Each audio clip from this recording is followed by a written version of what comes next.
সুপ্রিয় দর্শক, আসসালামু আলাইকুম। গ্রামীণ লাইভ বিডি পেজের পক্ষ থেকে সবাইকে জানাই আন্তরিক শুভেচ্ছা ও অভিনন্দন। এখন আমি আছি বালিয়াকান্দির ঐতিহ্যবাহী একটা পেঁয়াজ হাটে। হাট ঘুরে কৃষকের সাথে কথা বলে যেটা দেখলাম, গত হাটের তুলনায় মনে 200 থেকে 300 টাকা পর্যন্ত আসলে পেঁয়াজের দাম কমেছে। দামটা কমার পেছনে কারণ হিসেবে তারা মূলত বলছে ভারতের এলসি পেঁয়াজ ঢোকার কারণে মূলত আসলে এই দামটা কমতির দিকে।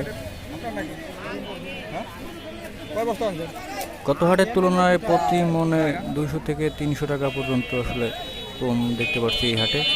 এই হাটে আসলে আজ পেঁয়াজ বিক্রি হচ্ছে আপনার 1900 থেকে 2100 টাকা পর্যন্ত, যেটা আসলে হাট দামটা এই কমতির কারণে মূলত আজকে হাটে দেখছি আপনার পেঁয়াজের আমদানি কম।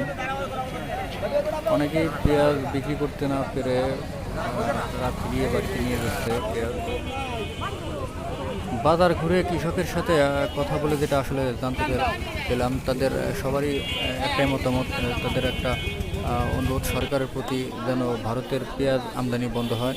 পেঁয়াজের আমদানিটা বন্ধ হলে আমাদের দেশের কৃষক বাঁচবে, কৃষক বাঁচলে দেশ বাঁচবে। এই জন্য তাদের একটাই দাবি, যেন এই এলসি পেঁয়াজ বন্ধ করা হয় সরকারের পক্ষ থেকে। আপনার এটা কি পেঁয়াজ? লাল তেল। কত করে যাচ্ছে? আইপিএস বলতে কি এসএসের সাইজটা আছে না, সেটা হলো কদম লাগানোর জন্য রাখে দিয়ে। কত করে দাম চাচ্ছেন?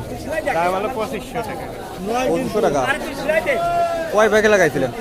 এটা লাগানো মানে 2 পায়ের মতো। 2 পাখি। পাখি তো কয় মন হয়? 80-90 মন হয়। 80-90 মন।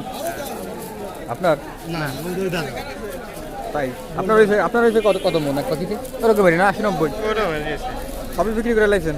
না, মানে বাইসে রাখা হয়েছে লাগানোর জন্য, কদম লাগানোর জন্য। কদম লাগানোর জন্য বাইসে রাখছেন না? আজকে কত টাকা দাম হয়েছে? 1 টাকা। পিএস মাছ মেশে শুকনো আছে।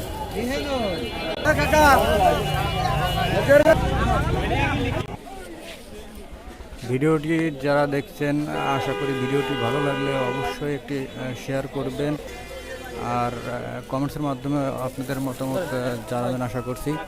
আপনাদের সবাইকে ধন্যবাদ। আল্লাহ হাফেজ, ভালো থাকবেন।